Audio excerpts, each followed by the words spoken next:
This is the Space Shot, episode 16 for May 30th, 2017, Skylab Part 2, and the European Space Agency. Hey everyone, welcome to the Space Shot, your daily space history, pop culture, and news fix. I'm John Molnix. I'm going to cover three things today.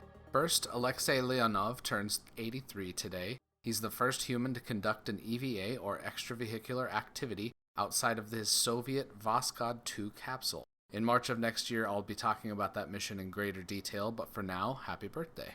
The second thing I want to cover is the European Space Agency Convention, which was signed on this day in 1975. Delegates from the original member states, Belgium, Denmark, France, Germany, Italy, the Netherlands, Spain, Sweden, and the United Kingdom, met in Paris to sign the agreement. The European Space Agency arose from a merging of the European Launcher Development Organization, which had been established in 1961, and the European Space Research Organization, founded in 1964. The European Space Agency now has 22 member states and an annual budget of about 5.75 billion euros. Their primary spaceport is the Guiana Space Center, located in Kourou in French Guiana, which is in South America just above the equator.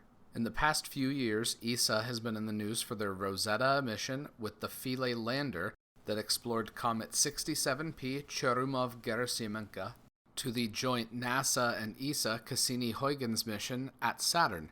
The Cassini mission has entered the beginning of what they're calling its grand finale, which will see it plunge into Saturn's atmosphere on September 15th, just 3.5 months from now. In the coming decade, ESA has Earth and planetary science missions that will explore Mercury, Mars, and Jupiter. One of the missions I'm most excited about is the Plato mission, or Planetary Transit and Oscillations of Stars, which will study extrasolar planetary systems, looking specifically for evidence of terrestrial planets that orbit the habitable zone around Sun-like stars. Lastly, today I want to dive back into where we left off with Skylab 2 yesterday. I went over the three critical issues that NASA needed to solve to save the Skylab mission. The most pressing issue was to fix the meteoroid and sun shield so that the station would be able to be cooled enough for astronauts to live and work in the station for the duration of the mission. While working on fixing the sunshade, NASA also had to focus on maintaining control of Skylab while not running out of nitrogen fuel.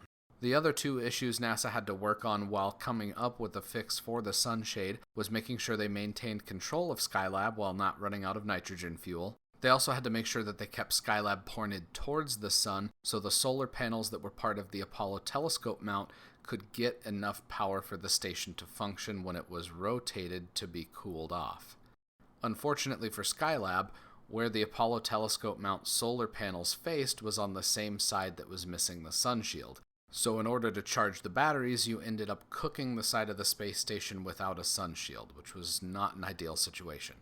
NASA was working against the clock to save Skylab, and the stories of that tense time between the launch of Skylab 1 and Skylab 2 is recounted in the book Homesteading Space, The Skylab Story, by David Hitt, Owen Garriott, and Joe Kerwin, one of the Skylab 2 astronauts. The authors go over how the cooling problem was solved by an engineer named Jack Kinsler. Kinsler figured out a way to deploy a new sun shield from inside Skylab, whereas other proposals involved long and potentially dangerous spacewalks. Skylab had countless experiments on board, from simple medical ones to heliospheric science studies to experiments that would be exposed to the vacuum of space. One of the ports that exposed those experiments to space was on the sun-facing side of the spacecraft that was missing the sun shield. Kinsler developed an ingenious solution that would spread the sun parasol over the affected area of the station, similar to how an umbrella opens up and spreads out. Numerous parasols were stitched together by hand to be tested on Earth before astronauts would take them into space. Finally, a design was settled on, and the astronauts were able to take one of those with them into space to fix the station. Tomorrow, we're going to finish up with Skylab and talk about how NASA was able to free the jammed solar panel, allowing Skylab to be basically fully operational. We're also going to talk about the Japanese Kibo module on the International Space Station, which was brought up into space by the Space Shuttle Discovery on May 31st in 2008. Thanks for listening to the show. It would mean a lot if you could leave a review on iTunes and now on Google Play Music as well, since the podcast is available there for listeners that use Android devices. Be sure to share the Space Shot on Facebook, Insta, Twitter, everywhere you connect with your friends and family.